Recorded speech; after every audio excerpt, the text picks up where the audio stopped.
एक क्वेश्चन पूछूं, ये ग्रो का जो आईपीओ आ रहा है उसमें से जो अर्ली इन्वेस्टर्स थे वो कितना कमा रहे हैं? Sequoia Capitals, Y combinator, रिबिट capital और टाइगर ग्लोबल सब अपनी मल्टी बैगर एग्जिट की तैयारी में हैं जब ग्रो अपना 6600 करोड़ के आईपीओ के साथ मार्केट में डेब्यू करेगा at a valuation around ₹61,700 crore. ये टेबल देखिए, Sequoia Capital is expected to make ₹1,552 crore जबकि उन्होंने सिर्फ 30 करोड़ इन्वेस्ट किए थे। ऐसे ही वाई कॉम्बिनेटर ने 36.4 करोड़ इन्वेस्ट किए थे and they will be making ₹1,018 crore with this IPO.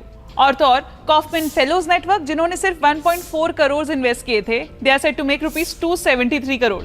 Grow एक इंटीग्रेटेड डिजिटल प्लेटफॉर्म है जहां mutual fund, stocks, ETFs, SIPs और फ्यूचर एंड ऑप्शंस में पैसा लगाते हैं और साथ ही उसी ऐप के थ्रू आईपीओ में भी अप्लाई करते हैं। अब वही फिनटेक ऐप खुद मार्केट में लिस्ट होने जा रहा है। अब सवाल यह है कि क्या रिटेल इन्वेस्टर्स को भी ग्रो के आईपीओ के साथ ग्रो करना चाहिए? अगले कुछ मिनट्स में इसी का डीप डाइव करते हैं नंबर्स, ग्रोथ स्टोरी और वैल्यूएशन के साथ। तो चलिए शुरू करते हैं with your host Swati. Let's get started. आगे बढ़ने से पहले क्विकली आईपीओ से जुड़ी डिटेल्स जान लेते हैं। आईपीओ विंडो ओपन हो रहा है 4 नवंबर से 6 नवंबर 2025 तक।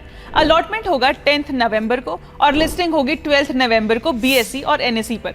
फेस वैल्यू है ₹2 पर शेयर और प्राइस बैंड ₹95 से 100 के बीच फिक्स हुआ है। आईपीओ का टोटल साइज है ₹6,632.3 करोड़, जिसमें से 1,060 करोड़ फ्रेश इशू है जो कंपनी अपने एक्सपेंशन और ग्रोथ के लिए यूज करेगी और ₹5,572.3 करोड़ ऑफर फॉर सेल है जहां एग्जिस्टिंग इन्वेस्टर्स अपना कुछ स्टेक बेच रहे हैं। तो एक तरफ कंपनी खुद के लिए नया कैपिटल रेज कर रही है और दूसरी तरफ पुराने इन्वेस्टर्स अपना प्रॉफिट अनलॉक कर रहे हैं। आईपीओ डिटेल्स जानने के बाद अब चलिए ग्रो के बारे में जानते हैं। With 1.4 crore active users, grow India का सबसे बड़ा और फास्टेस्ट ग्रोइंग इन्वेस्टमेंट प्लेटफॉर्म या ब्रोकर बन चुका है एज ऑफ जून 30, 2025। सिर्फ एनएसई की बात करें तो एंजल वन के 73 लाख एक्टिव कस्टमर्स हैं। जीरोधा जो कि लिस्टेड नहीं है उसके 72.6 लाख एक्टिव यूजर्स हैं। वहीं ग्रो ने इस ग्रोथ वेव को सिर्फ राइड नहीं किया, उसे लीड किया। ये इंडिया का पहला इन्वेस्टमेंट ऐप बना जिसके 100 मिलियन प्लस क्यूमुलेटिव डाउनलोड्स हो चुके हैं एज ऑफ जून 30, 2025। अब बात करते हैं ग्रो के ग्रोथ के एक्चुअल नंबर्स की, क्योंकि कहानी तभी मजबूत लगती है जब डेटा बोलता है। FY23 से लेकर जून 2025 तक ग्रो के एक्टिव यूजर्स 52.7% CAGR से ग्रो हुए हैं और सबसे इंटरेस्टिंग बात, इनमें से ज्यादातर यूजर्स ऑर्गेनिकली आए, यानी कि पेड एड्स, इन्फ्लुएंसर कैंपेन्स या कैशबैक ऑफर्स के बिना। अब आते हैं टोटल कस्टमर्स एसेट्स पर। सिंपल शब्दों में ये वो टोटल अमाउंट है जो यूजर्स ने ग्रो के प्लेटफॉर्म पर इन्वेस्ट करके रखे हैं। FY23 के शुरुआत से मार्च 2025 तक ये नंबर्स 98% CAGR से ग्रो हुए हैं और एज ऑफ Q1 FY26 उनका total customer asset stands at around 2.6 lakh crore rupees, यानी एसेट्स ऑलमोस्ट डबल होने की स्पीड से बढ़ रहे हैं। FY22 के फर्स्ट क्वार्टर में जो यूजर्स ग्रो पर आए थे उनका बिहेवियर FY25 के एंड तक काफी इवॉल्व हो गया। पहला, उनके टोटल कस्टमर एसेट्स पर यूजर्स, यानी हर कस्टमर का एवरेज इन्वेस्टमेंट 5.3 टाइम्स हो गया है। मतलब जो इन्वेस्टर 1 लाख से स्टार्ट कर रहा था, आज उसका ग्रो पर एवरेज होल्डिंग 5 लाख के आसपास पहुंच गया। और सबसे सॉलिड मेट्रिक एंगेजमेंट और कॉस्ट प्रोडक्ट यूसेज।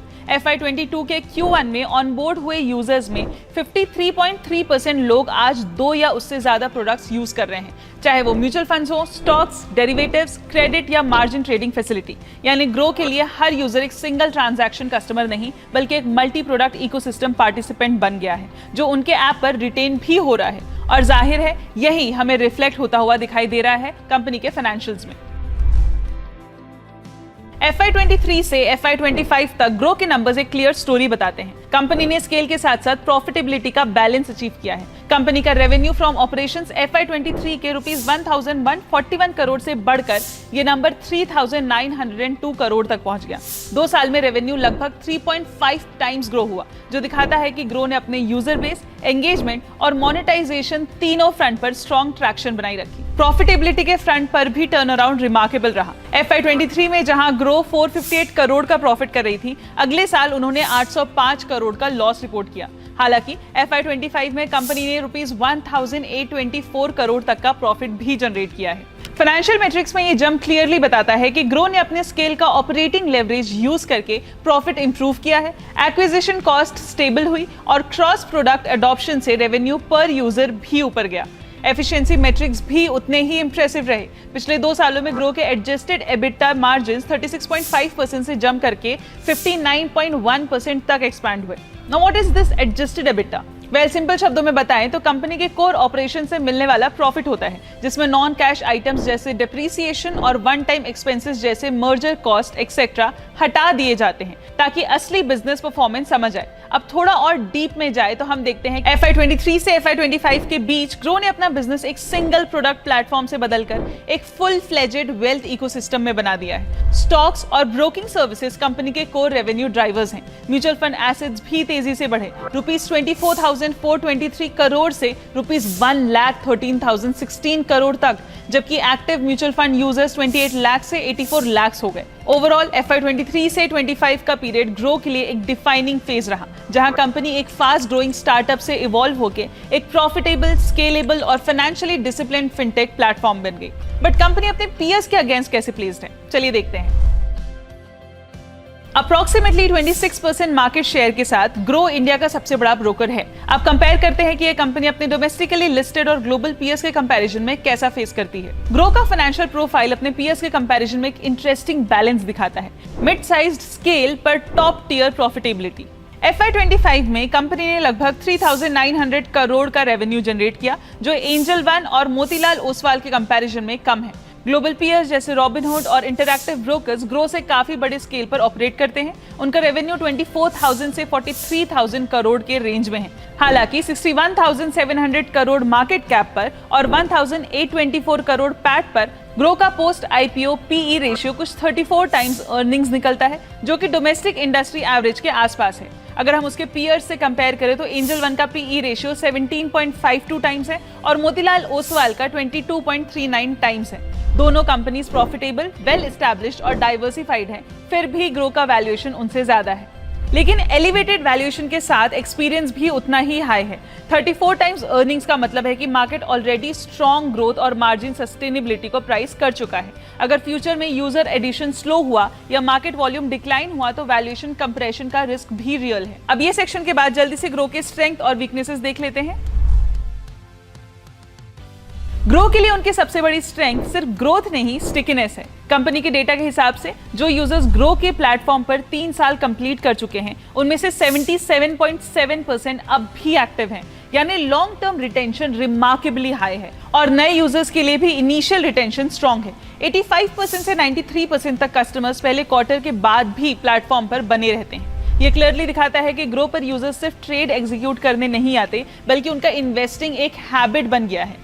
इसका प्रूफ कंपनी के प्राइसिंग मूव से भी मिलता है। अक्टूबर 2024 में जब ग्रो ने स्टॉक्स पर ब्रोकरेज और फीस बढ़ाई, इंक्लूडिंग अ मिनिमम ट्रांजैक्शन फी, तब भी कस्टमर एक्विजिशन और ट्रेडिंग एक्टिविटी पर कोई नोटिसेबल इंपैक्ट नहीं हुआ। ये सब आप इस प्राइसिंग टेबल देख के जान सकते हैं।